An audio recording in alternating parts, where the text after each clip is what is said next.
তো প্রথমে আমি বলি যে পানি কেন আমি রাখছি। পানি রাখছি কারণ হচ্ছে পানিই আমাদের জীবন।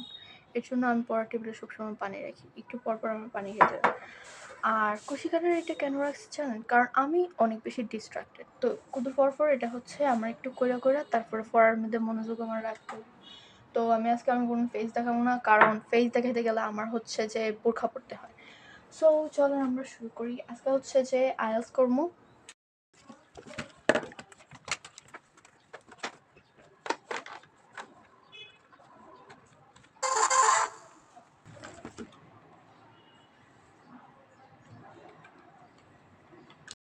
সো আমি লিসেনিং আর রিডিং, স্পিকিং এগুলোর মধ্যে একটু ভালো, মানে প্র্যাকটিস করলে মনে করেন 5.5 বা 6 এরকম আসে। বাট আমার ওয়ার্ডের ভেরিয়েশন অনেক কম, আলোচলা ওয়ার্ড, একটা ওয়ার্ড বারবার বলি। তো এর জন্য হচ্ছে যে রাইটিংটা করতে আমার সাহস হয় না, মানে প্র্যাকটিস করতে সাহস হয় না। এমন না যে ওটার অনুগুলো করবো ভালো, বাট আগে একটু পানি খেয়ে নিই।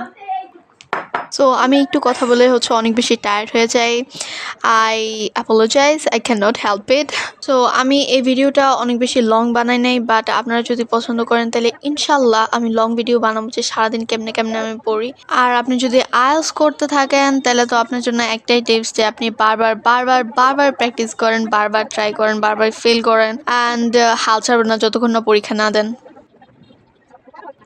সো আমি আজকে হচ্ছে টাইম লিমিট ছাড়া করছি। অ্যান্ড ইম্পর্ট্যান্ট থিং হচ্ছে যে আপনি লিসেনিং আর রিডিং কিন্তু বারবার প্র্যাকটিস করলে আপনার ইমপ্রুভ হয়ে যাবে। বাট আপনার স্পিকিং আর রাইটিংয়ে কিন্তু আপনার সবচেয়ে বেশি এফোর্ট দিতে হবে, আমি যেটা মনে করি। কারণ ওইটাতে হচ্ছে যে ডিফারেন্ট ভ্যারাইটির হচ্ছে ওয়ার্ড লাগে, তারপরে স্ট্রাকচার সুন্দর লাগে, তারপরে যে কীরকম বিভিন্ন কনজাংশন বা হচ্ছে যে কানেক্টিং ওয়ার্ড, এগুলো অনেক বেশি ইম্পর্ট্যান্ট।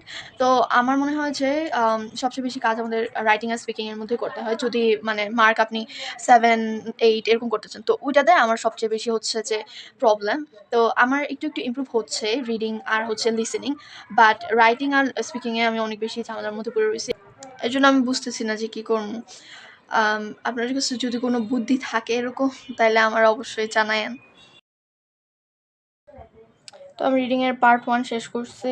এখন হচ্ছে যে আমি একটু কুশিকাটা করে মনটা রিফ্রেশ করেছি। না, আমি পড়বো না, এটা বলে বলে ব্রেনটাকে একটু সান্ত্বনা দিই যে কিছু হবে না, আমার পাশে কিছু একটা আছে যেটা হচ্ছে আমাকে একটু আরাম দিবে।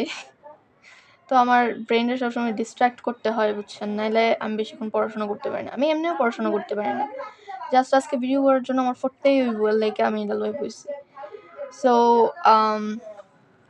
যারা যারা আইএলটিএসের পড়তেছেন এখন জানাইবেন আপনাদের কী অবস্থা, কবে পরীক্ষা দেবেন, প্রিপারেশন কেমন, কীভাবে প্রিপারেশন নিতেছেন, যাতে আমার একটু সাহায্য হয়।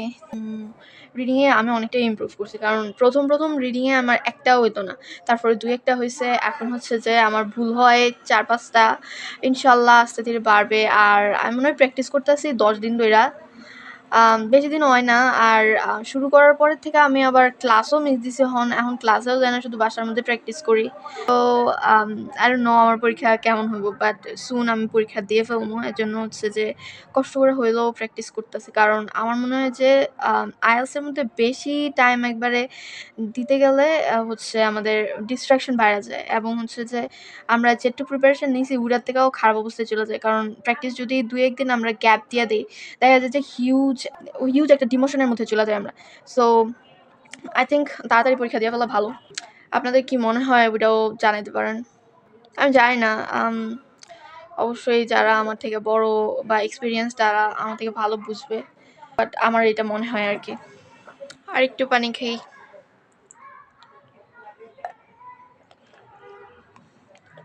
সো সন্ধ্যা হয়ে গেছিলো, আর সন্ধ্যাবেলা আমি রাতের খাবার আর দুপুরের খাবার একসাথে খাই। তো বাসায় কিছু ছিল না, এর জন্য এই খাবারটা আমি বানাইছি, কিন্তু আমার রেসিপি দেখা কোনোদিন কিছু বানায়েন না। ওকে, বাই বাই।